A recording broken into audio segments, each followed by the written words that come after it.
Magandang umaga po at ito naman po tayo ngayon sa ating palatuntunan na katotohanan. Nasabi pa ni Attorney Insurrecto na aming nominado sa Bunyog Party List ay siyang magpapalaya sa bayan. Tama naman yan.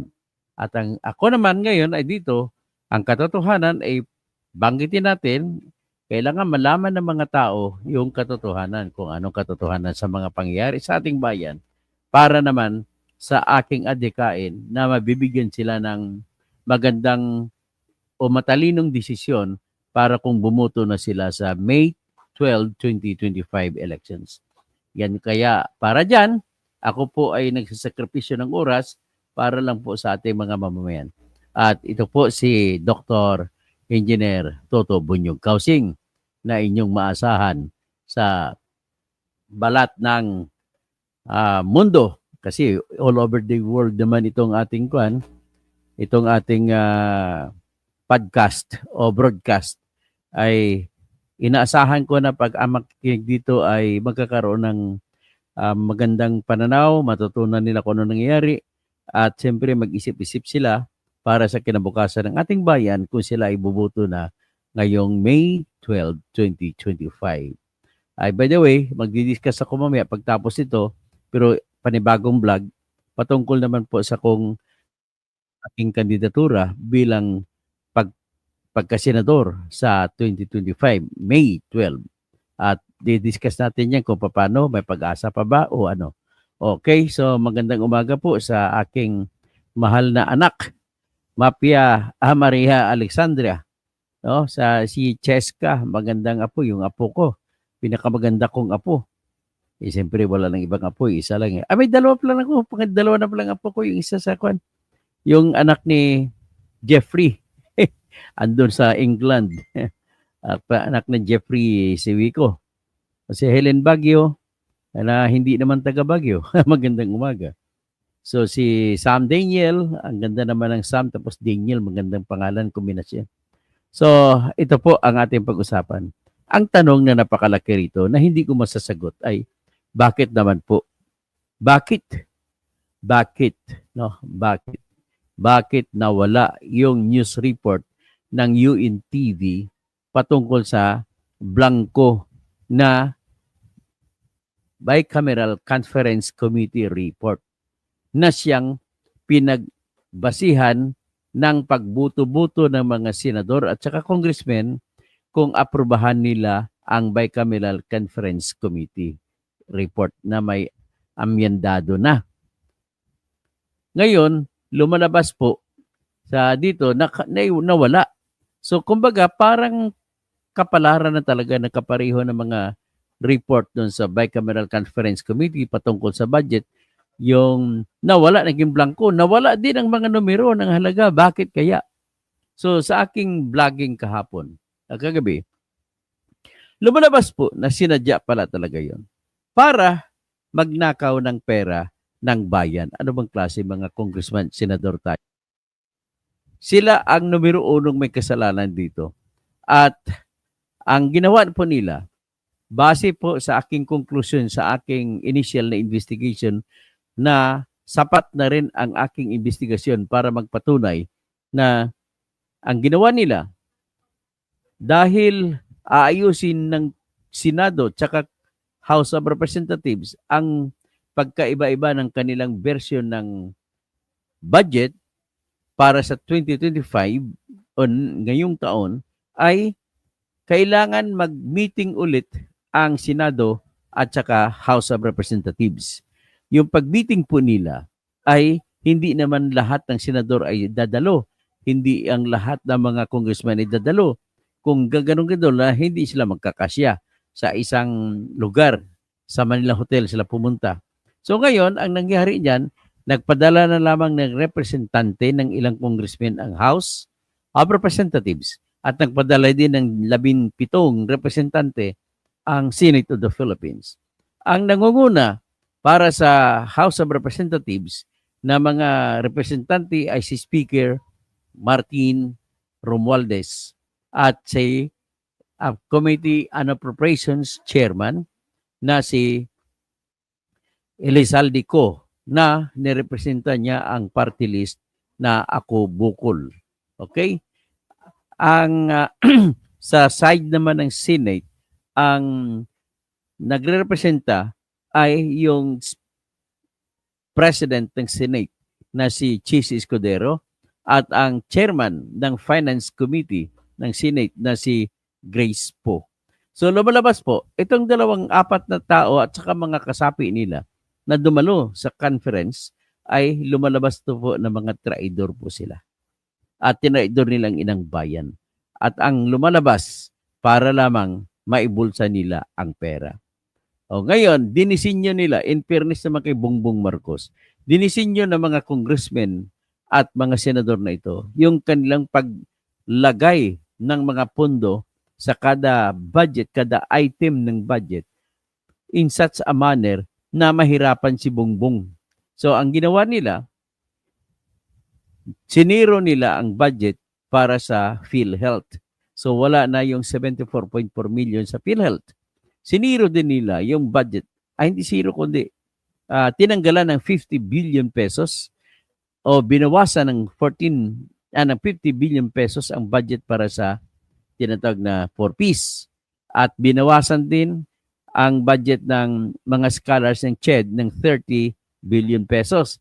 Para sana sa mga scholar yan. Kaya ang pamangkin kong isa ay mapipilitan tumigil sa pag-aral sa ngayong taon na nag-aaral pa naman doon sa Mindanao. Dahil ay mukhang ang stupap kung saan siya kumukuha ng pera o di kaya Unipass ay walang budget. So, wala rin akong budget. Sino yung pamangking kong yun? Ang pamangking kong yun po yung anak ng aking kapatid na si Priscilla Arlene Ging Kausing na namatay dahil sa breast cancer. So, sila po, lahat ng mga anak niya ay kargo ko ngayon. So, nakita nyo lang aking obligasyon. Hindi lang isang pamilya ang binubuhay ko, hindi lang sarili pamilya ko. Hindi, mga pamilya ng kapatid ko na mga namatay. So, ilan sa kapatid ko namatay? 3. So, at saka siyempre, yung pamilya ng mami ko at saka daddy ko, namatay yung mami ko, wala na magkita ang daddy ko. So, ako nang papakain sa kanila. Pati kanyang mga maintenance na medicine, ako po gumagastos. So, ganun po kalupit ang nangyari sa aming pamilya nang dahil lamang sa tinanggal itong budget na para pang scholars. Scholar yung pamangkin ko. So, magtiis lang muna sa tigil lang muna siguro sa pagpasok at sunod na taon na papasok ulit kung may budget na naman ang pang-scholars ng CHED. Okay. At dagdag pa nito, tinanggalan din nila ng budget yung Department of Education ng 12 billion. At ang budget sana na yun ay para sa computerization ng mga bata. At kailangan po yung mga computers na ipagamit sa mga bata, tuturuan sa paggamit ng computer, sapagkat po ay kailangan na makapag-produce tayo ng mga matalino na mga estudyante o mga pupils sa ating elementary at high school. At para naman, ang purpose naman po niya pang matagalan. So 20 years from now, ay sila na po ang mamumuno sa ating mga klase, ating mga panlipunan, at para kung sila naman ang mamumuno ngayon, maging matalino sila sa kanilang gagawin para tuloy mabubuhay ang Pilipinas. Tingnan nyo, ehemplo niyan, pinakamabilis na ehemplo ko maipakita sa inyo, yung India noong araw, nag-invest sila sa education ng kanilang mga bata. So, sabihin mo 30 years ago. So, 30 years ago, ngayon nakikita mo ang daming mga IT experts na mga Indian. Kung tawagin mo minsan sa Pilipinas, mga Bombay. Taga-Bombay kasi sila eh. So, sa ngayon po, ang champion sa chess, sa world champion sa chess ay isang Indian, bata pa. Batang-bata pa. So, diyan mo makikita ang resulta. Tapos, isa sa pinakamagaling sa IT sa mundo ngayon ay mga Indians na mga pinag-aaral ng estado nila noong mga 20 to 30 years ago. So, ganun po ang kaisipan niyan kung bakit ang Department of Education ng Pilipinas ay bumili ng 12 billion para bibili ng 12 billion na computers para turuan at magiging magaling ang mga bata natin. Kasi ang problema natin sa panahon ni Sara Duterte, na siya yung secretary ng Department of Education, ay lumalabas po na pang 79 ang na pinakabubong estudyante ang mga Pilipino. Mga estudyante natin, mga pupils. Ang sa 79 countries, last tayo. So yan po naging resulta. Sige, pwede ko naman masabi dahil naman yan sa siguro kulang-kulang po ang budget ng education at hindi pa nabili ni Sara yung kanyang computer pero may nabili, mali-mali pa ang nangyari dyan. Pinabura nila yung Sunwest Corporation na pag-ari ni Ako Bukol Party List na si Saldico, ilang bilyon na computer ang pinanalo niya tapos hindi man lang doon nagamit. So ganun po katindi yung si Ako Bukol Party List, si Lizaldico na tao ni Romualdez. Kumbaga, dahil sa pagnanakaw din, ngayon hindi mo lahat masisisi yan kay Sara kasi ang bumili si Sara ang kanyang departamento, ang nag-supply naman ito naman si panahon naman ni actually sa panahon ni Duterte yun na hindi pa Vice President si Sara, yung computer na naipanalunan ni Ako Bukol Party List na si Ako Bukol, no, si Elizaldico. At nanalo din siya, kasama din siya sa komite ng bilyon-bilyon sa Parmali. O ibig sabihin, sumama siya sa diskarte doon. Sa panahon na yun, ay parang himurin yung puwit ni Digong Duterte. Sa ngayon naman, dahil hindi na presidente si Digong Duterte, inaway na naman niya si Sara. Kasi ang boss niya na sa ngayon ay si Martin Romualdez. At gusto ni Martin Romualdez na tumakbong presidente ngayong 2028, kaya gusto nila gibain si Sara Duterte para wala siyang sagabal. At kaya niyang gawin na lang Vice President si Rapi Tulfo. Parang ganun ang aking matalinong pagtingin sa sitwasyon.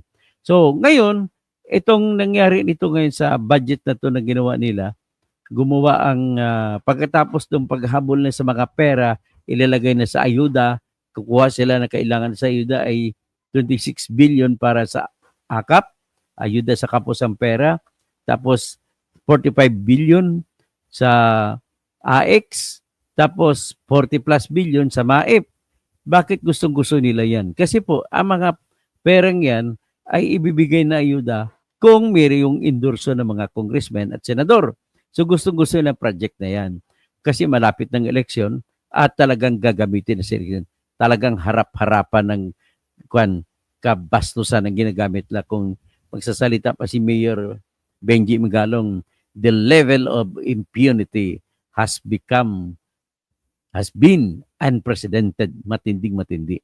So ngayon, dahil sa paghabol ng budget na yon na ipupuno nila sa kanilang flood control project pa na 288 billion, ay kailangan nila gawan diskarte. Kaya ang ginawa nila, ginawa ng mga congressmen, nung nag-meeting na sila, yung pagkakaiba-iba ng mga bersyon ng Senado at saka kung House of Representatives, ang ginawa nila, marami silang naiwang blanco.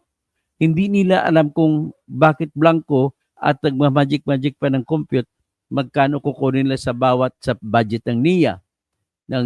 All the while, nakita ko yung proposed budget sa NIA ay nasa 70 plus at billion. Tapos, in the final analysis sa General Appropriations Act po ay walang blanco. Wala ng blanco. Kumbaga, ang blanco nandun lamang sa Bicameral Conference Committee na report. At ang Bicameral Conference Committee na report, yun po ang supposedly kung walang korupsyon na nangyayari. Kung anong nakalagay sa Bicameral Conference Committee na resulta ng pagmi-meeting ng Senado at Kongreso ng mga representante, ay yun na rin dapat ang magiging laman ng General Appropriations Act or General Appropriations Bill kung hindi pa napirma ni BBM. Pero kung napirma niya, magiging General Appropriations Act. So, tama naman sa pagsabi si BBM na walang blanco. Kung ako naman tanungin mo, ay ang pwede mo talaga direktamente na iyong papanagutin dyan ay yung mga congressman at mga senador. Kasi nung binuo nila po itong Bicameral Conference Committee na ipapatype pa nila ulit sa computer at kokopyahin at iyon na mismo ang final na pirma ni Bongbong at pagkatapos na magawa, ipadala sa opisina ng presidente. Ganun po yung proseso. So ngayon, bakit blanco ang Bicameral Conference Committee? Nasiguro ko na ba na blanco yan? Sigurado na po blanco. Unang-una, ang nakakita niyan si Congressman Isidro Ungab ng Davao. Siyempre, hindi nila pinaniwalaan dahil kakampi ni Digong Duterte. At si Digong Duterte ay nagsiwalat. Sa base naman sa kopya ng mga dokumento na hawak naman ni Congressman Ungab.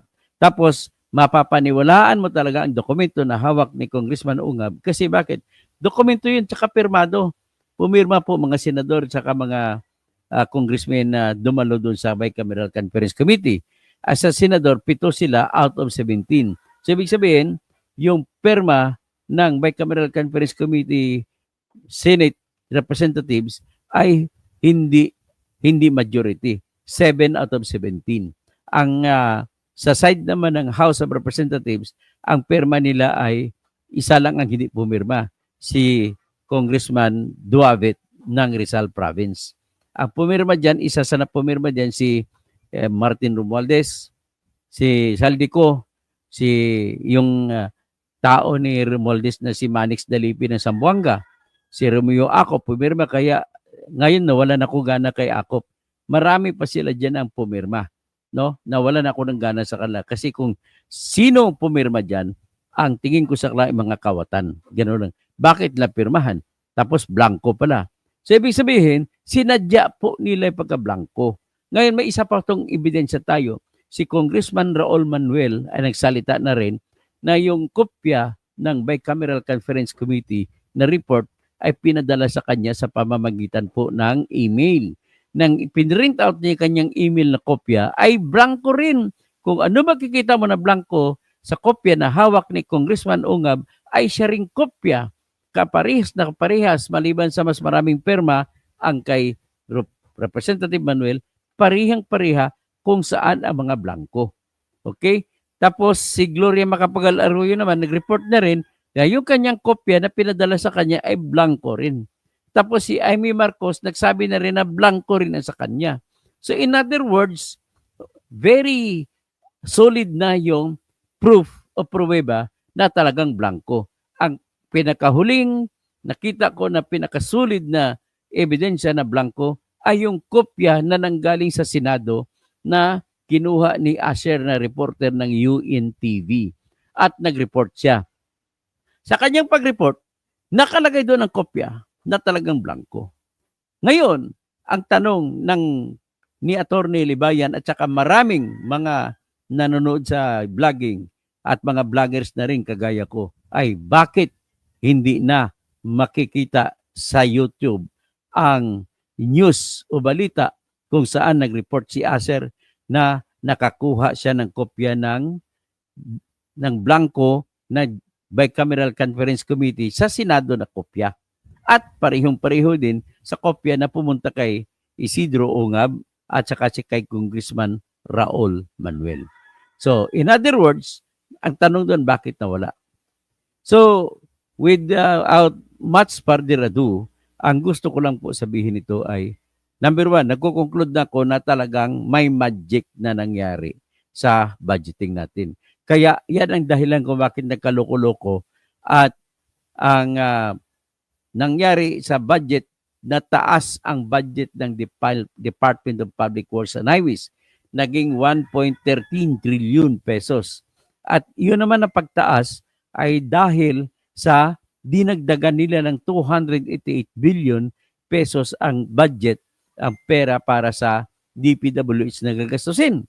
At anong pinagdadagdag nila? Ang pinagdadagdag po nila ay mga pera para sa flood control projects. So nang dahil ganoon, binawasan na lang na ni Bongbong Marcos ng 26 billion mga flood control projects din. So tinignan ko ang projects ng flood control projects, kung titingnan mo rito ay umabot pa rin sa mga almost 300 trillion pa rin na billion na tira. So ganoon po ang nangyari sa pagkatapos na mablangko at ginawa ng pagtapos blanco ang pinadala na kay, of course, kay Bongbong Marcos ay may kopya na may laman na. So, minagic nila muna bago nila ipinadala. At ito pang revelasyon. Revelasyon naman nanggaling kay Congressman Raul Manuel. Lumalabas na nang bumuto-buto sila sa mga bicameral conference committee kung papayag sila na iyon ang magiging budget o hindi, nagbubuto sila na may mga blanco. So, ibig sabihin, that is totally invalid. That is null and void from the very beginning. Sobra-sobra na yan. Sobra-sobra ng pagginagawa ninyo. Biro mo, wala palang laman, pinagbuto-butuhan. Lahat ng congressman na present dito ngayon sa ating plenaryo. Sabi na ni P. Romualdez, sino ang buboto na pabor sa pinagbago na na General Appropriations Bill?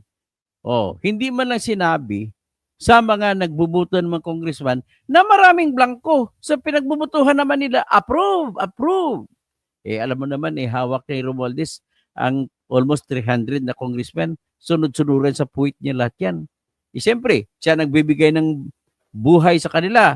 Binibigyan sila ni Romualdez ng 7 million para sa AKAP na pundo, 7 million para sa AX na pundo, 7 million para sa tupad dati, ngayon MAIP na pundo. At maliban pa dyan, yung nangyari noong karaang taon, kung ikaw ang host, halimbawa, pupunta sa probinsya ng Palawan. Sino bang host sa probinsya ng Palawan? Si Martin Romualdez din. Bakit? Kasi nung namatay ang congressman, 2 congressman ng Palawan, siya ang umupo na acting. So siya ang sponsor. Pero pag pumunta ka naman sa ibang lugar, kagaya sa Agusan, ang sigurado sa Butuan, nang pumunta, sigurado ko may binigay na 30, bali 90 million dyan kay Congressman JB Aquino. Joboy, magkano kinita mo, Joboy Aquino? Pagka mag-anak pa naman ni Noynoy Aquino yan. Yung congressman sa Butuan, kumita ka. Kumita ka dyan ng 90 million nung nag-host ka, nung pumunta si Romualdez dyan at mga kasama niya congressman, kasama mo rin congressman, nang pumunta dyan, binigyan ka ng 90 million. Maliban pa yan sa binibigay sa iyo tuwing ikaw ay sasama rin kay speaker kung saan man siya pupunta, ng 7 million mula sa AKAP, 7 million mula sa AX, at 7 million mula sa tupad. Tapos, andun kayo lahat, mga tarpaulin nyo, mga mukha nyo nandun. Joboy Aquino, magkano kinita mo? Natanggap mo ba yung 30 million mo sa AKAP na pundo, mula sa AX na pundo, at mula sa tupad na pundo? Mr. Joboy Aquino, please tell me, mag-message ka rito para isisiwalat ko rin, in fairness to you, yung magiging response mo dito. At hindi lang yan, sa Davao City, siyempre, binigay rin yung kay Migs Nograles. Sigurado ako, binigyan niya ng 30 million sa AX, 30 million sa AKAP, 30 million sa tupad. Kaya, ang lakas ng loob na tumakbong congressman laban kay Pulong Duterte. Marami silang pera. So, ganun po ang nangyari dyan. Siyempre, gagamitin niya rin pundo na yan i-finance din sa kapatid niya tumatakbong mayor laban kay Digong Duterte. At ang kapatid niya nang yan ay si Carlo Nograles. So, fair naman ako sa inyo dyan. In fact, sumusuporta ako kay Carlo Nograles na iboto nyo. Kasi number 1, naniwala ako sa kanya. Tapos si Migs, medyo wala naman akong choice. Si Migs talagang iboboto. Kahit na sa sabihin natin nakatanggap sa 30 at 777 kung naka-attend siya ng mga sorties ni Romualdez. Karamihan sa mga kaibigan ni Romualdez, mga bata niya, ay 4 na beses dumalo sa mga sorties. So kung 4 na beses, kung isang sortie, 777, 21 million ang binibigay. So kung 4 na beses ka dumating, 84 million ang naibigay sa inyo. So, ganun po ang nangyari. Iyan po yung ganung sistema ng corruption ang pinapairal ni Romualdez kung bakit ano ang pruweba ko na totoo yan. Yung mismo humihimod kung ano ang sigaw ni Romualdez ay doon din ang boto nila. Saan ka makakita? Never once in our history that Congress, House of Representatives, congressmen are so united than what we have today in our Congress. Biro mo, halos 316 po ang dami ng congressman natin ngayon. halos 300 na congressmen ang bumoto nung pinasa nila yung Maharlika Investment Fund. Na ganun karami, ganun katindi. Tapos, ang dami pa. Itong budget na to, 300 plus din ang boto niya. Ibig sabihin, ganun karami na kumbinsi niya. Kung ganun karami, ibig sabihin, totoo po yung lumalabas na kwento mula sa aking sources, kagaya mga reporter dyan sa Kongreso, na ganun ka glamorous at saka si Martin Romualdez. At ang nakuha ko dyan, sa mga 777 arrangement nila, 4 million ibibigay sa mga tao. At ang 3 million ay sa bulsa. So, tatlong 3 million niya kasi 777. So, magiging 9 million. Hindi mo pa pinag-usapan dyan yung kung ikaw sponsor na probinsya at bibigyan ka ng 90 million kagad. So, yan po nangyayari. Kaya yan din dahilan kung bakit naging blanco. Yan ang taktika pala nila. Gagawin blanco yung Bicameral Conference Committee report na sa tingin ko ay maraming beses na nangyari sa nakaraan yan. So, ang taktika niyan, inuulit na lang. At sila gagawa ng diskarte na kunwari pinirmahan na ng lahat ng congressmen at saka senador na dumalo sa Bicameral Conference Committee at iyon ang isusubitin nila sa mga congressmen, magbubuto-buto ulit sila, pang-apat na buto, pangalawang buto, sa senador ganun din, ni isa sa mga congressman dyan at mga senador, habang nagbuto-buto, ay tiwala na lang na walang blanco. Tiwala na lang na ginagawa ang dapat gagawin. Dahil sa tiwala na yan, marami ang bumuto. Pero ngayon, na-discover, hard copy, hard evidence na nagpapakita ng mga blanco. Okay? Ano pang ibang blanco doon? Mga Philippine Coconut Authority, tapos mayroon pang ni National Irrigation Administration, at dami pang iba. So, yan po ang palatandaan na talaga sa pagsagawa pa lang ng budget, meron ng tinatawag na corruption. Matinding corruption. So, ngayon, anong gagawin natin ngayon? Pati, biro mo, nabibisto na, natatanong ni Aris na reporter ng UNTV, si Win Gatchalian, nagkunwari pa ito si Win Gatchalian na nabasa daw niya tapos wala man daw siya nakitang blanco. Ngayon, sa patuloy na pag-interview sa kanya, bandang huli, hindi pala siya nakabasa. Inamin niya, tinuro niya sa mga staff niya. Ganon din si Joel Villanueva, una, nanindigan siya na nabasa, wala daw blanco sa kanyang kopya. Pero bandang huli, I reserve the right na yung mga rumors ay maaring totoo.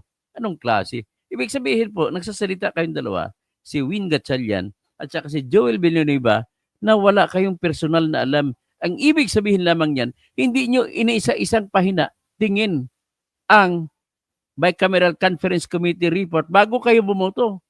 Ang binoto ninyo, yun na ngayon ang pinagkukunan, minajik nila, nilagay na nila, pagtapos yung bumuto, nilagay na nila ngayon ng mga sindikato ang mga amount, mga halaga kung magkano. At yung mailagay na at ipiprint ulit, ibibigay kay President Bongbong. At si President Bongbong, sa tingin ko, wala siyang alam. Pinirmahan niya. Tapos, ng problema, si President Bongbong, dapat December 20, pirmado niya na. Pero nag-anunsyo siya na dahil sa sumakit ang ulo niya, mas tumaas pa 1.13 trillion ang budget para sa DPWH na mas mataas pa sa Department of Education at ibang pang educational sector na budget. Ano bang education sector na budget?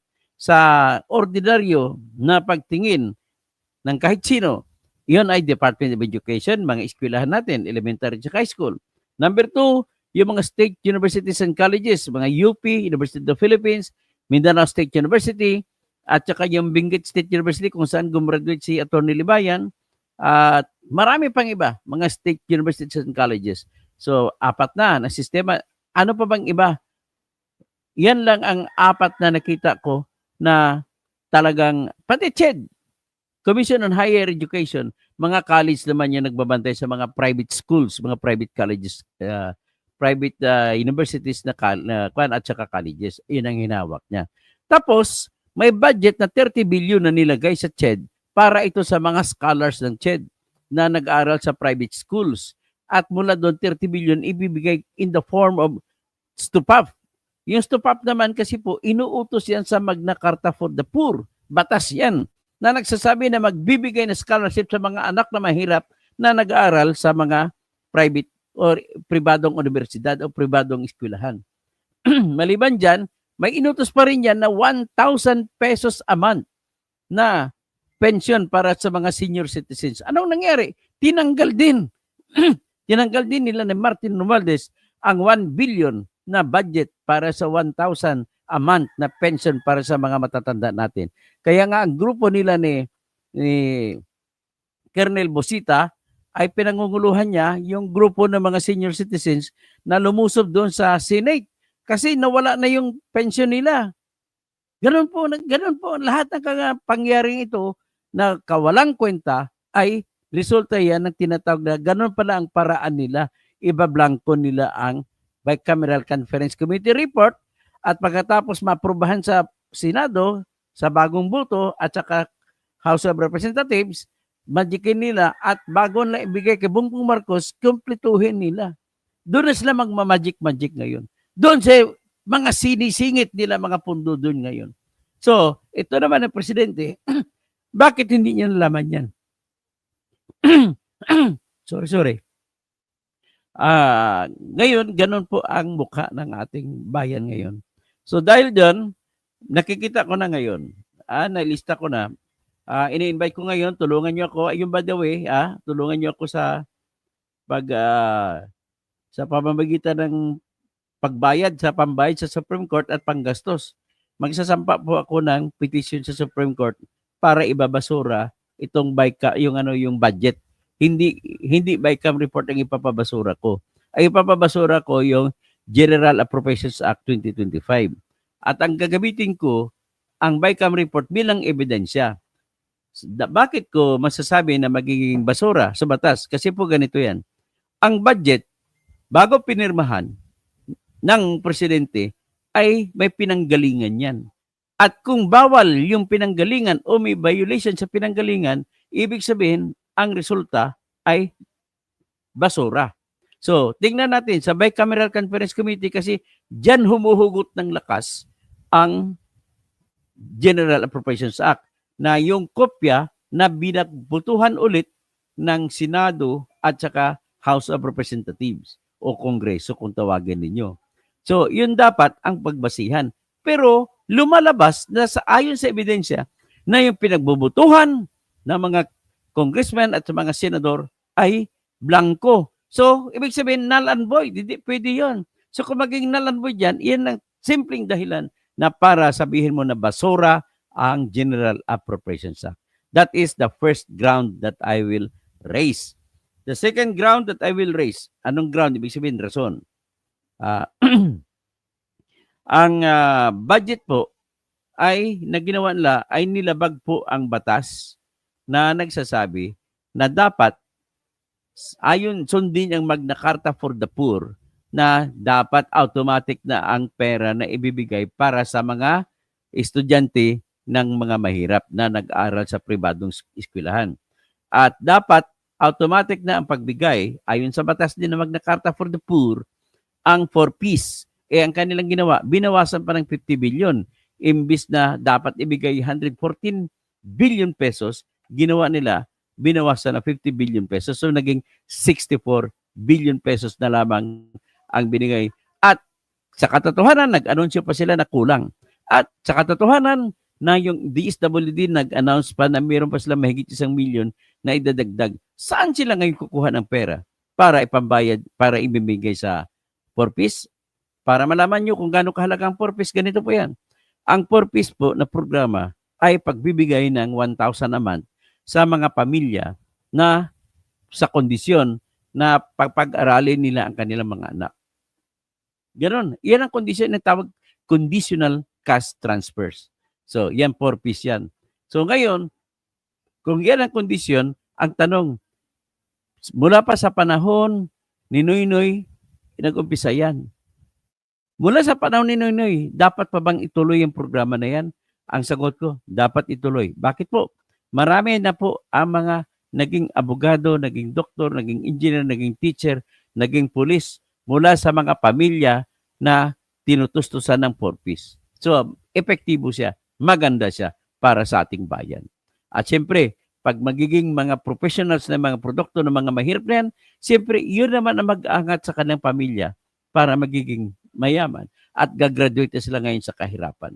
At siyempre, pag mayaman, gagraduate sila, yung mga pinag-aral dahil sa 4Ps ay makakatulong pa sila sa ating bansa sa paghuhubog ng kinabukasan ng ating bayan. So, ngayon, dapat ituloy yan. Ngayon, bakit ayaw nila ni Romualdez yan? Ayaw nila yan sapagkat ang pagbibigay po ng pera para sa mga beneficiaryo ng 4Ps ay dadaan po sa accredited banks na batas mismo nagsabi, hindi nila mamanipula. Ibig sabihin, dahil hindi dumadaan sa kamay nila yung pera pinamimigay sa mahirap na mga pamilya sa 4Ps, ay ayaw nila yan. Okay? So dahil ayaw nila yan, ay dapat tanggalin yan. So tinanggalan nila ang budget na 50 billion, tinanggal nila. Sunod, ang PhilHealth, tinanggalan nila 74.4 billion sapagkat ayaw nila yan. Bakit ayaw nila yan? Kasi pag binigay mo sa PhilHealth ang pondo, iyon po ay binibigay ng PhilHealth direktamente sa mga ospital kung saan ospital ang mga mamamayan natin. So, hindi dadaan sa kay congressman. So, kaya ayaw nila yan. So, tinanggalan nila yan at nilipat ang pondo doon sa ayuda. Ayuda nation tayo. So, ngayon, dahil dyan, kailangan mapetisyonan ko na maideklara ng Supreme Court at mabawalan ng Supreme Court na gagamitin ang pondo sa AKAP man lang, AKAP at saka AX. Ipending muna yan ang pondo na yan. Huwag muna i-release. Pagkatapos na ng eleksyon, na lang i-release. Saka sakaling, pwede nating matatanggap na legal yan o nasa tama. Okay? So, ganun po nangyari. Kaya magpapile po ako ng petition para dyan. So, ano pang ating sasabihin? Ang nilabag pa na batas niyan ay yung batas ng Magna Carta for the Poor pa rin na nag-uutos na magbibigay ng 1,000 pesos a month sa mga senior citizens. So, hindi na mabibigay dahil tinanggal na ang budget na 1 billion pesos. Tapos, kawawa kayong mga matatanda kayo. Ay, ako matanda na rin ako, senior na rin ako. Tapos, yung pondo para sa pagpatayo ng bahay sa National Housing Authority ay tinanggal na rin. So, wala kayong expect na mga maralitang tagalungsod. Hindi po kayo maka-expect na magpapatayo ng bahay ang NHA dahil wala pong pondo. Tinanggal nila. Okay? Ganon din ang mga maralitang tagalungsod na gustong pumasok sa sistema na mayroong may-ari ang lupa at marami sila, bubuo silang asosasyon at bibigyan, kausapin nila yung may-ari ng lupa at bibilhin ng gobyerno sa pamamagitan ng pagbabayad ng ahensya na tinatawag na Socialized Housing Finance Corporation. At ito magbabayad sa may-ari ng lupa at pagkatapos mabayaran, lilipat na yung mga squatter doon, hindi na sa squatter. Ang mangyari, buwan-buwan, sisingilin sa kanila at babayaran ang Socialized Housing Finance Corporation. Hindi ito Pag-ibig. Socialized Housing Finance Corporation. So, hindi na matutuloy yan. Walang funding ngayon kasi tinanggal nila ni Romualdez at saka ni Chis Escudero, saka ni Grace Poe. Tapos, ang apektado pa, yung yung may batas din na nagsasabi, na nag-utos, Republic Act 11223, yan po ay Universal Healthcare Law, na nag-utos na dapat automatic na ang pagpalabas ng pundo mula sa sin taxes. Ano yung sin taxes? Yun po yung buwis na kinukuha sa alak, sa beer, kinukuha sa sigarilyo, kinukuha sa lahat ng produktong matatamis. So, kung kwentahin mo yan, ano nakalagay dyan? Kung dyan sa sin tax, nagsasabi po dyan na kailangan 50%, kung hindi ko magkamali, 50% ng buwis na makukuha sa, actually 50 to 80% na makukuha sa sin taxes ay ibibigay na pundo para sa PhilHealth. Okay, next, ang pundo naman sa PAGCOR, 50% na pundo sa PAGCOR na pagkatapos matanggal ng expenses ay ibibigay din sa PhilHealth. So, automatic dapat yan, pero hindi na nabigay dahil tinanggalan nila ng karapat ng pera. Tapos ang panghuli ay nag-utos ang batas na yun na automatic ibibigay ang 40% ng charity fund ng PCSO or Philippine Charity Statistics Office. Nilabag nila yung batas na yan.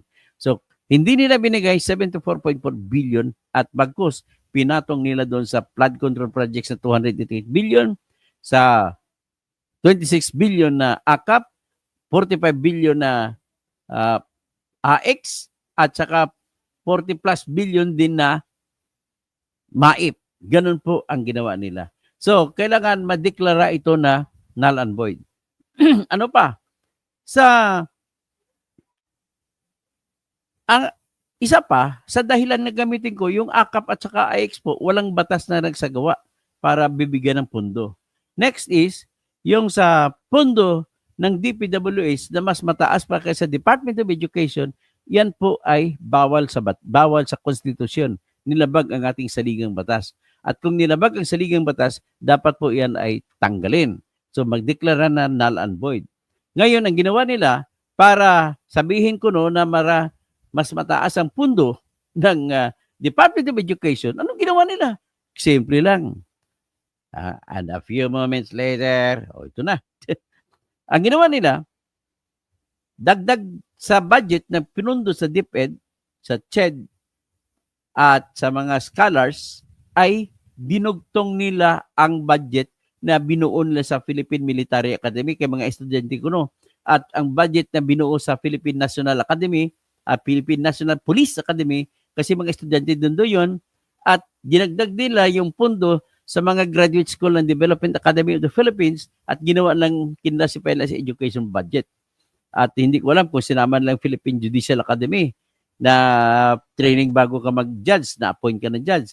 At hindi ko alam kung sinama ang Philippine Merchant Marine Academy na siya nagtitraining sa mga magiging seamen at saka magiging officers ng Coast Guard natin at saka Philippine Navy. So, daming mga regional training center o schools ng mga pulis sinama rin. So, sa madalit sabi, ako naman po, ang argumento ko, hindi dapat isama yan. Bakit? Ano pong kaibahan kaysa eskwelahan? Sa eskwelahan natin, we are talking about students who are not yet employed and pupils who are not yet employed by the government. And even mga colleges, hindi pa sila employed ng government. So, pure students sila. Okay? At saka, usually, kung bakit nandyan sila ay mahirap. Hindi naman kasi sinasama sa budget ang mga nag-aral sa private schools. So, lahat po yan na sinasabi education budget ay para lang yan sa public schools. Public schools at saka CHED na public schools. Na kung public ang CHED, nagbibigay ng allowance o scholarship, public pa rin yan. So, anong pagkakaiba? At ang laki na pagkakaiba at hindi mo pwede makonsidera ang PMA kasi bakit? Nang pumasok ang estudyante sa Philippine Military Academy, sila ay nanumpa at nagiging kasapi na ng Armed Forces of the Philippines. Employed na sila ng pamahalaan. Next, ang mga Philippine National Police Academy, pag pumasok sila, employed na rin sila ng pamahalaan. Bilang pulis na sila sa simula pa lamang. Ang mga regional training schools ng pulis sa ilang region ba, 17 regions in the country, na bago sila tatanggapin, ay nanumpa bilang pulis. Tapos, dyan din naman sa Philippine Merchant Marine Academy, nanumpa na rin yan. So, ang dami sa Development Academy of the Philippines, yan po ay mga eskwelahan sa mga masteral at saka doctoral na ang mga estudyante diyan ay mga empleyado ng pamahalaan. So, ibig sabihin, hindi po yan makonsidera na budget para sa education sector. Okay? Ang iniuutos ng ating konstitusyon o saligang batas na siyang pinakamataas na batas sa buong Pilipinas ay nagsasabi sa Article 14, Section 5, Paragraph 5 na nagsasabi, ang edukasyon ay dapat bigyan ng pinakamataas na prioridad sa mga budget natin. Ibig sabihin ay sinuway nila ang nilabong nila Romualdez at saka ni Crispo ang utos ng konstitusyon na dapat hindi patataas kaysa education budget, sa CHED budget, sa SUSIS budget, sa ang budget ng DPWH. 900 million lang lumalabas, billion ang lumalabas na budget ng education sector. At lumalabas, na-increase na Nung idinagdag nila yung budget ng PMA, budget ng PNPA, budget ng Development Bank Academy of the Philippines, budget ng Regional Police Training Schools, at marami pang ibang mga pang-eskwelahan na dapat pang ano na yan, mga pang-empleyado na yan. So, ano pang kwan? At dahil dyan, mamaya, ipapatayin ko lang ito mamaya siguro mga 12, magdi-discuss ako sa aking kapalaran ko tungkol sa pagtatakbo ko senador. Kasi hanggang ngayon na nag-uusap tayo, wala pa akong balita kung bibigyan pa ako ng TRO ng Supreme Court o hindi. Kasi ang huling binigyan ay si Francis Leo Marcos. So dalawa ng senatorial candidate na inutos ng Supreme Court na idadagdag doon sa baluta. At ang isa doon kasama niya ay si Rusal, yung gobernador dati sa sa Albay na tinanggal nila dahil sa pamimigay ng mga ayuda sa panahon ng eleksyon, which is bawal. Okay? So, gano'n na lang muna tayo at maraming magandang umaga po sa lahat at mag-shoutout na lang ako. Si Pastor Rudy Rabi. No? Si Wonder Mike. Okay. Sino pang iba? Okay, Wonder Mike. Si Helen Baguio, Maria Alexandra, tapos si Sam Daniel, si Isa Huson.